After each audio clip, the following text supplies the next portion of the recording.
తాండూరులో ఉన్న గోశాలను రాజకీయ లబ్ధి కోసం వాడుకుంటున్నారని, ఇది హిందూ ధర్మానికి విరుద్ధమని గోశాల ఎన్నికల నిర్వహణ ఓటింగ్ పద్ధతిలో నిర్వహించాలని గోశాల శాశ్వత సభ్యులు డిమాండ్ చేశారు.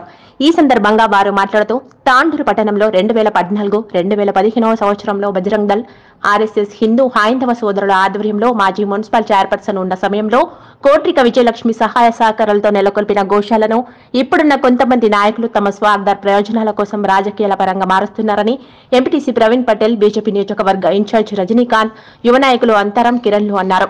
237 మంది జీవితకాల సభ్యత్వ ద్వారాలుగా ఉన్నటువంటి గోశాలలో ప్రతి 2 సంవత్సరాలకు ఒకసారి మొత్తం సభ్యులచే ప్రత్యక్షంగా ఎన్నికలను నిర్వహించి పెద్దలను ఎన్నుకోవాలని నిబంధనలు ఉన్నా కూడా గత వారం క్రితం ఏకగ్రీవంగా ఎన్నుకున్నట్లు ప్రకటించడంలో మతలబేంటని ప్రశ్నించారు. 237 మంది జీవితకాల సభ్యులకు కనీసం సమాచారం ఇవ్వకుండా ఏకగ్రీవంగా ఎన్నికలను నిర్వహించడం, ప్రకటించుకోవడంలో గోశాలను రాజకీయాలకు వాడుకుంటున్నారని ఆరోపించారు. మొన్న జరిగిన ఎన్నికలు చెల్లెవని ఎన్నుకోబడిన సభ్యులు తమ పదవులకు రాజీనామాలు చేయాలని, లేని పక్షంలో కోర్టుకు వెళ్లేందుకు సిద్ధమని హెచ్చరించారు. ఈ కార్యక్రమంలో హిందూ ధర్మ ప్రతినిధులు పటేల్, ప్రవీణ్, రజనీ, కిరణ్లు తదితరులున్నారు. దాని లోపల రెండో బిట్టు ఎలక్షన్ ప్రొసీజర్. దాని లోపల 2 సంవత్సరాలకు ఒకసారి ఎలక్షన్స్ కావాలి. దాంట్లో ఓటు హక్కు లైఫ్ టైం మెంబర్కే ఉంటుంది. ప్రతి లైఫ్ టైం మెంబరు 285 మంది లాగా ఇప్పటి వరకు ఉన్నారు. దాని లోపల ప్రతి ఒక్కరు 5,000 కట్టిండ్రు. వాళ్ళ ఓటు హక్కు ఉంటుంది వాళ్ళకి.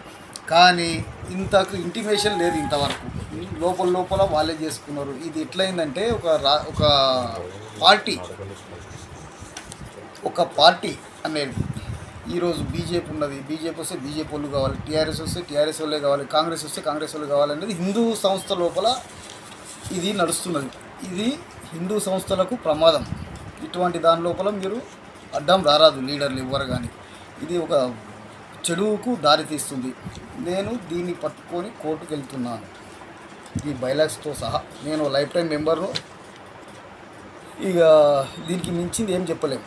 వెనకటికి శెట్టి అమీర్ గారు ఉన్నారు, వారితో పాటు వీళ్ళు అందరం కలిపి ఆడ కంప చెట్లు అవి ఉంటే మేమే కొట్లాడి ఏమో చేసి ఇచ్చేసి గోశాలగానికే కారణమైనాం. సరే చేస్తున్నారు, పెద్ద మనుషులు చేసుకొని అంటారు, కూర్చున్నాం తప్ప దానికి గోశాలకు చెడు పేరు తెస్తున్నారు ఇప్పుడు అందరూ.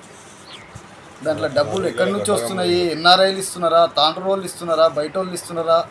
మంచిదే, డెవలప్ చేసినారు, కాదంటలేదు. దానికి ఇప్పుడు చెడు పేరు వస్తున్నది గోశాలకు. దానికి ఎందుకోసం అంటే తాండ్రుకు అందరికి హిందువులకు సంబంధించిన గోశాలకు, ఏ ఒక్కరికి కాదు, ఏ ఒక్క లైఫ్ టైం మెంబర్కి కాదు. అది ప్రతి హిందువు దాంట్లో సభ్యుడు అవుతాడు. ఇది గుర్తుపెట్టుకోవాలి. ఖచ్చితంగా మీరు ఎవరెవరైనరో వెంబడే ఆలోచన చేసుకొని రాజీనామా చేసి ఎలక్షన్కు ప్రిపేర్ కావాలి. అని చెప్పి మేము చాలా ఇబ్బందులు పడి కొట్లాడి, అప్పట్లో మహేందర్ రెడ్డి మంత్రి ఉండే, మళ్ళీ అప్పుడు మేము కష్టపడి కొట్లాడి తీసుకొచ్చినాము. మరి ఇప్పుడు మేము కొట్లాడిన వాళ్ళం, కష్టపడి తీసుకొచ్చిన వాళ్ళం పక్కకు పోయినాము. ఇప్పుడు కొత్త వ్యక్తులు సరే వచ్చిండ్రు, మంచిగా చేస్తున్నారు, సరే కమిటీ చేసిండ్రు, మంచిగా జరుగుతున్నది, అంత మంచిగా ఉంది. కానీ ఏదైతే 238 మంది ఉన్నారో ఈ వ్యక్తులను పెట్టి ఓటింగ్ పరంగా ఎన్నుకుంటే మంచిగా ఉంటుందని చెప్పి నా అభిప్రాయం నేను తెలియజేస్తున్నా. దీని రాజకీయ పరంగా గతంలో టీఆర్ఎస్ ఉండే, వాళ్ళ మనుషులను పెట్టుకున్నారు. ఇప్పుడు కాంగ్రెస్ ఉన్నారు, వీళ్ళ మనుషులను పెట్టుకున్నారు. ఇప్పుడు బీజేపీ వస్తే బీజేపీ వాళ్ళు. అట్లా కాకుండా ధర్మం కోసం, న్యాయం కోసం ఎవరైతే రాజకీయ పరంగా దూరంగా ఉండే వాళ్ళు ఎవరైతే ఉన్నారో వాళ్ళని ముందరికి తీసుకొని వచ్చి చేయాలని నా మనవి. రాజకీయంలో మనమే ఉంటాము, దీంట్లో మనమే ఉంటాము, వాటిలో మనమే, అన్నీ ప్రతిదీ మనమే ఉంటున్నాం.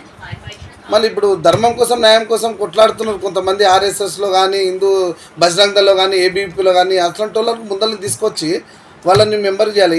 ఈ 238 మెంబర్లు ఎవరైతే ఉన్నారో ఓటింగ్ పరంగా ఎన్నుకోవాలన్నది మా ముఖ్య అభిప్రాయం. దీన్ని జై శ్రీరామ్ హిందూ బంధువులందరూ. మరి గత 15 సంవత్సరాలకు పైనుండి తాండ్రులో గోసేవ చేస్తూ, బజరంగ్ దళ్ తరఫున మేమందరం కూడా గోసేవ చేస్తూ, ఎక్కడ యాక్సిడెంట్ జరిగినా, ఎక్కడ ప్రాణాలు అయినా ఆవులని మా ద్వారా, మా బజరంగ్ దళ్ ద్వారా సేవ చేసుకోవడం జరిగింది. ట్రీట్మెంట్ ఇవ్వడం జరిగింది, ఇప్పించడం జరిగింది. మరి ఈరోజు ఉన్నటువంటి ఆ గోశాల పత్తాలు ఆడడానికి, పత్తాలు అడ్డగా గిల్లిదండలు ఆడడానికి, మరి అలాంటి చిల్లర చేసలు చేయడానికి గతంలో మారిపోయి ఉంటే, మరి రమణాచారి గారు స్పెషల్ ఆఫీసర్గా ఉండి మరి ఈ రోడ్డు పైన తిరుగుతున్నటువంటి పశువులను అన్నింటినీ కూడా ఒక చోట గోశాల చేసి అక్కడ పెట్టాలని చెప్పేసి మున్సిపల్ ద్వారా వారు ఒక మంచి సదుద్దేశంతో ఆ కార్యక్రమం చేపట్టి అమిత్ శెట్టి ఇప్పుడు ఆయన మన మధ్యలో లేడు, శెట్టి అమిత్ గారు, మరి వారిద్దరు కూడా కలిసి ఆ కార్యక్రమం చేపడితే ఆ తర్వాత కొన్ని రాజకీయాల వల్ల గోశాల మొత్తానికే బంద్ అయిపోయింది.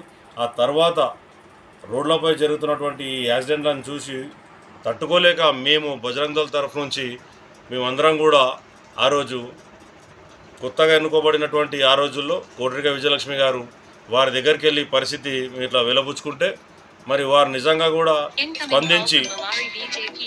స్పందించి ఆ గోశాలని మొత్తం కూడా గేట్లు ఇవన్నీ కూడా ఫిట్టింగ్ చేయించి లైట్లు సంపులు కూడా అన్నీ కట్టించి మరి ఆ రోజు 500-600 పైన గోవులని ఆ గోశాలలో మేము అది తరలించి ఆ గోవులన్నిటికీ కూడా రోజు ఉదయం సాయంత్రం కూరగాయల మార్కెట్ నుంచి కూరగాయలు కానీ మరి గడ్డి కానీ పండ్లు కానీ అనేక రకాల సేవలు చేసుకోవడం జరిగింది మా నుంచి.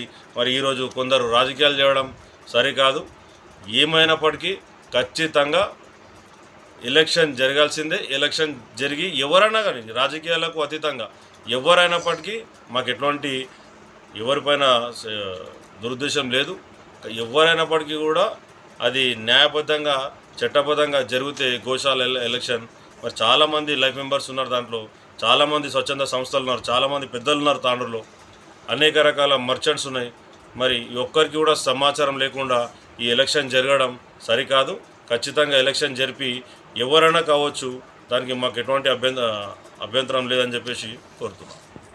షేర్ చేయండి, కోసం ఛానల్ ని సబ్స్క్రైబ్ చేయండి. అలాగే ఇక్కడ ఉండే ఈ గంట సింబల్ ని క్లిక్ చేయండి. మేము అప్డేట్ చేసే ప్రతి వీడియో నోటిఫికేషన్స్ మీకు వచ్చేస్తాయి.